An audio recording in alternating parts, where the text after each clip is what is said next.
এজন্য যুবকরা চাইলে অনেক কিছু করতে পারে। তোমাদের উপর নির্ভর করছে আগামীর ভবিষ্যৎ। যুবকরা যদি ইসলামের পথে আসে, ভালো থাকবে বাংলাদেশ। যুবকরা যদি কোরআন মানে, নিরাপদে থাকবে আমার লাল সবুজের পতাকা।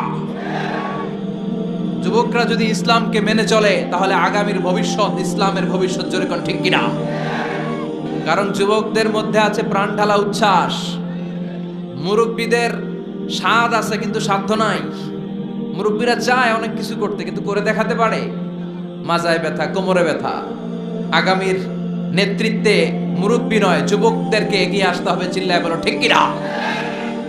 যুবকদের রক্ত গরম, তারা চাইলে একটা বিপ্লবকে নেতৃত্ব দিতে পারে। They can lead a revolution. গোটা বিশ্বে যত বিপ্লব হয়েছে সব যুবকদের দিয়ে হয়েছে। সুবহানাল্লাহ পড়েন।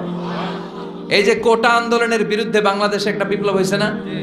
এখানে কি মুরব্বী চাচারা ছিল? কারা ছিল? আমার দেশের দামাল ছেলেরা, তারুণ্যের উচ্ছ্বাস নিয়ে তারা এসেছিল। তারা জ্বলে উঠেছিল আপন শক্তিতে। চিল্লা এখন ঠিক কিনা? তো মুসলিম যুবকদেরকে জ্বলে উঠতে হবে আপন শক্তিতে। এরপরে নিরাপদ সড়ক চাই, একটা আন্দোলন হয়ে গেছে এই দেশে। ওইখানে কি মুরব্বীরা নেতৃত্ব দিয়েছিল?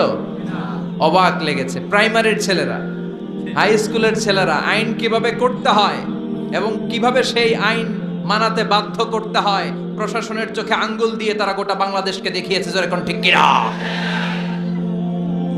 র্যাবের গাড়ি আটকে ফেলছে, পুলিশের গাড়ি আটকায় দিচ্ছে, মন্ত্রীর গাড়ি আটকে দিছে। বলছে লাইসেন্স দেখান, show me the driver's licence. খবর আছে না নাই? স্যার স্যামুয়েল হ্যান্টিংটন একটা বই লিখে গোটা বিশ্ব কাঁপিয়েছে, দ্য ক্ল্যাশেস অফ সিভিলাইজেশন, সভ্যতার সংঘাত। গোটা বিশ্বব্যাপী শুধু দাপট, লড়াই, স্নায়ুযুদ্ধ, কোল্ড ওয়ার, ক্ষমতার দাপট নিয়ে গোটা বিশ্বে এখন রমরম অবস্থা। কে কার চেয়ে বড় সুপার পাওয়ার হতে পারে? এখন সবচেয়ে বড় super power United states of America, ঠিক কিনা? তারা হচ্ছে এখন সুপার পাওয়ার। ধারণা করা হচ্ছে চায়না গোটা বিশ্বে যেভাবে তাদের প্রোডাক্ট সাপ্লাই করছে, পণ্যের বাজারে তাদের যেরকম দাপট, ডমিনেশন, সামনের সুপার পাওয়ার হবে চায়না।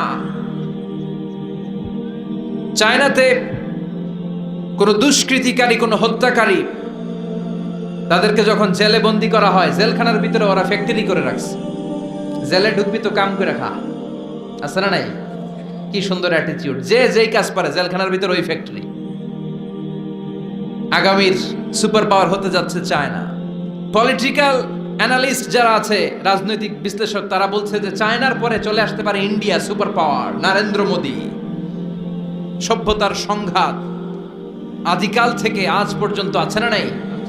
একটা সময় ছিল সিন্ধু সভ্যতা, আমরা শুনেছি মহেঞ্জোদারো সভ্যতা, বৈদিক সভ্যতা, ইনকা সভ্যতা, চিচেন এৎজা সভ্যতা,